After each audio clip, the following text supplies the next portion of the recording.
Okay, it's the time where I think most people have been waiting for. Our feature has come up here via Greyhound all the way from Portland. Nathan Tompkins is a poet, short story writer, and photographer who has found some of his pieces published and others tossed aside for no apparent reason. So, this is going to be my first introduction to him, and hopefully you guys will enjoy him, and we will have him back many more years to come. Or just throw fruit at him if you don't care for him. Here's Nathan.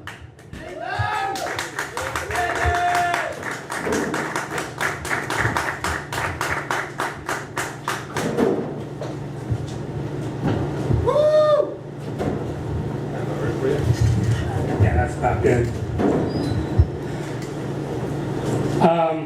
Carol McCarthy goes down to the Portland, Vancouver area every once in a while.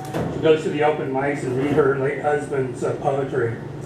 And one time I promised her that I'd read one of his poems when I performed at the Seattle Poetry Slam, only I fucking forgot. And then next time I saw her, I told her I'd read one when I came here. So here's One Human Heart by Jack McCarthy. Woo! For the martyrs of Tiananmen Square. The first general was ordered to clear the square, refused and said, the people's army should not be used against the people.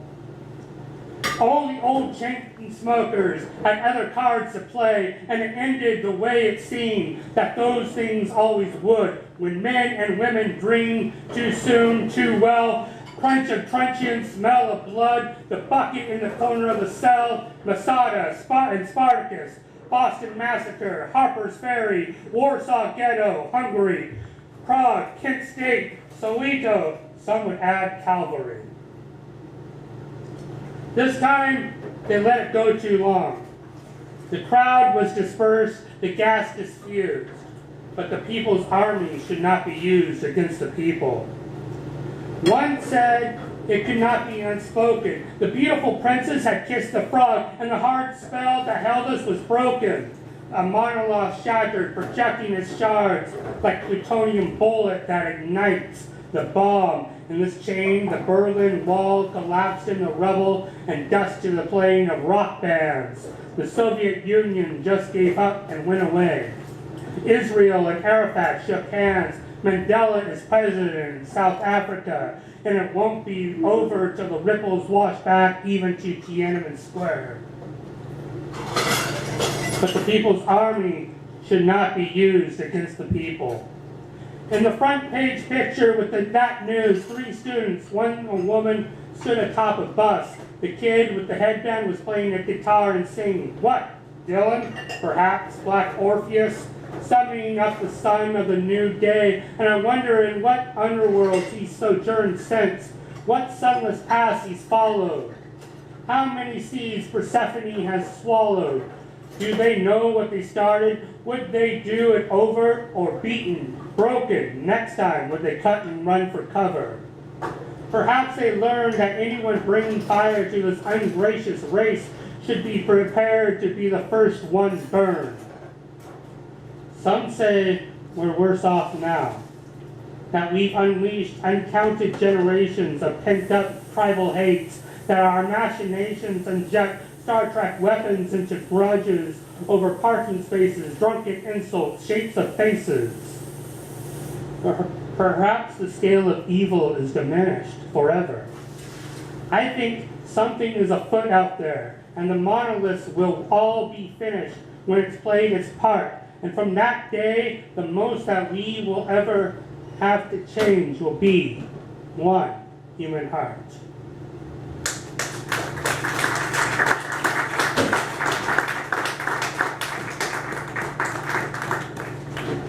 All right, now get ready for the rotten vegetables. It's time for my show. Watch the moon. We watch the moon together, you and I. Miles away, but close by text. And the moon has showed us different bodies hidden behind the same crescent or full shape. I always saw a woman, you a man, and we recognized in that fat sunlit face the smile, the eyes, the lips of a lover yet to wake beside us.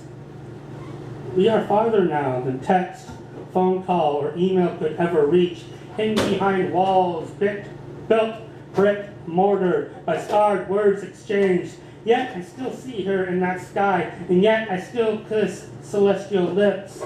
Good night, good morning, and think of you.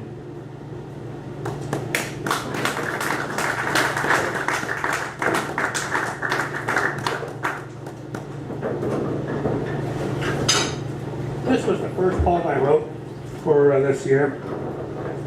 Every year I tend to write one last poem, and then once the year changes, I write another one. And last year was fucking shitty, so called To Bury a Corpse. Dig a hole in your backyard.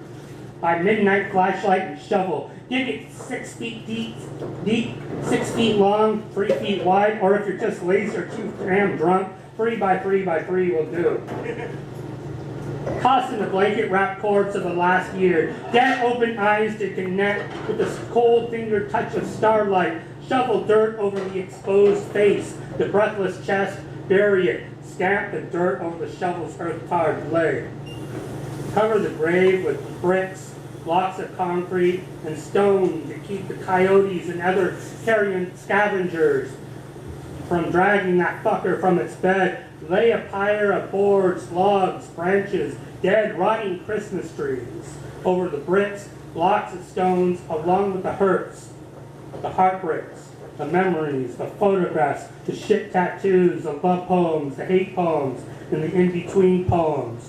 Light it all on fire and burn. Use ashes to fertilize the heart garden seeds.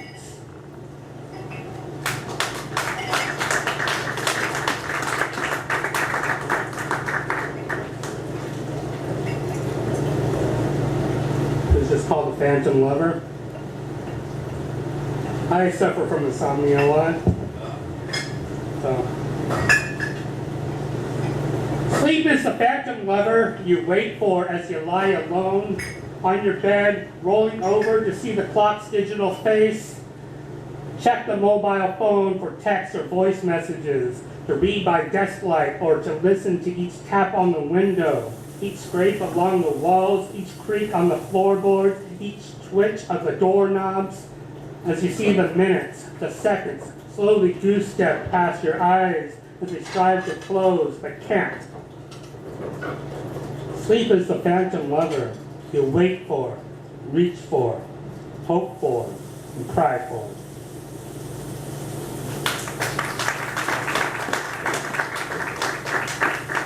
I wrote a prompt based on the 1001 Nights, the Arabian Nights, and this is based on the Scheherazade thing. The spring sunlight hits the diamond-studded tears that dangle from silken Arabian arachnid webs, each strand 1001 poems, spun by the Scheherazade spider as her multifaceted ruby gemstone eyes stare at the tiny lamp hidden held between her two forelegs, while she rubs it with the fibrous tips, willing the genie to come forth, to spring from the copper prison walls. And she wishes for the keys to Ali Baba's locked cave, to steal the gold inside as he lies in his bed, fucking his slaves. Dark. She wishes for a poet to come sing his lines into her ears, lullaby her to the dream, syllables chanted in an iambic rhythm. I appear fresh from the supper at Sinbad's table, ears still salt damp from his voyages on distant seas, and I overcome the irrational phobias. Her body fibers still stick between my fingers as I bend down, whisper my songs, 1001 rubies close. Done. She wishes a partner for me. One who'll love not just the words, but the me, who'll be keen to let my scent ride her writhing tongue, to feel my sweat cool her summer body, to brush the whitening hair over my ears. And the genie just sits, thinks. Then he goes back inside and locks the fucking door behind him.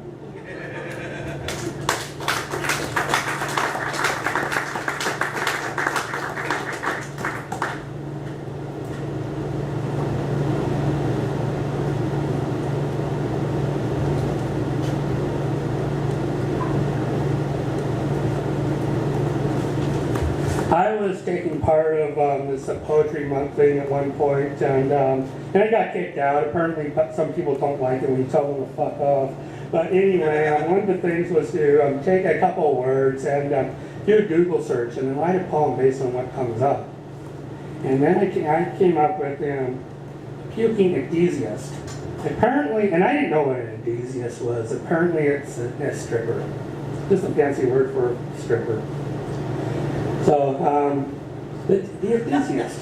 The dimwit Duke of Windsor, voodoo kicks and no exit enthusiast, forceful emptying the cup of zup as she sheds the busty skin in a striptease to be like her papa one day and grope the honeysuckle divine. A gentleman in Texas blazed the wrong isolated planet as the pop star stripper accused me of puking in a dark warrior carpet as a probably could have happened one time. In the children's methamphetamine den to get her wacky ball rolling. And left.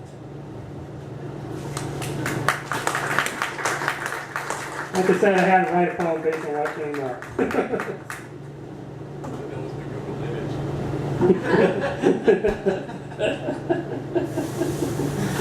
It's pretty strange. A friend of mine got married a few weeks ago, and for some reason, I don't understand why. But, well, you know, you guy's a good guy, but I've been through the marriage thing, so I understand how fucked up it could be. So, it's like, but anyway, I wrote this for her. All promises. Her look, when moonlight fingers touch the eye, crystalline rainbow glitter radiates, desolate shadow dampen gravel streets, each stone, a rain-cloaked diamond flower, whose petals display starlight in her smile.